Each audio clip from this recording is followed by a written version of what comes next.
Encountering an RDP authentication error in Windows 11?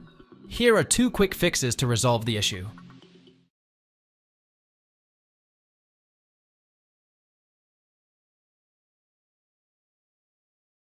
At first, press the Windows key plus R keys together.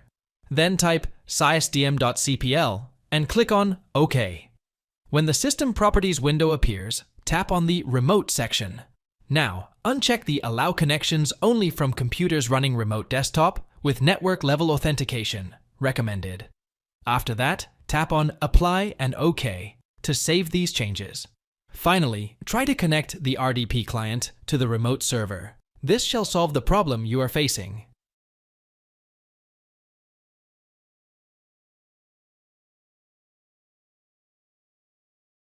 At first, press the Windows key plus R keys together.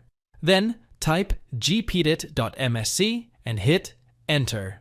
When the local group policy editor opens up, navigate to this section: Computer Configuration Administrative Templates System Credentials.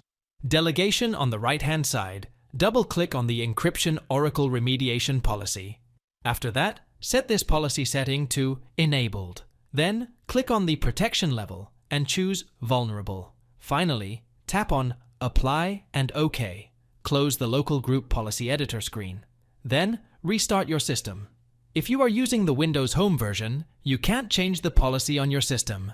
So, follow these instructions instead. At first, click on the search box and type CMD. Next, right-click on the command prompt and tap on Run as Administrator. Now copy this code from here and paste it in the terminal and hit Enter. This will modify the registry on your system simply by changing a particular value. After that, close the command prompt terminal and restart your system. Thanks for watching. If it helps, make sure to hit like and subscribe.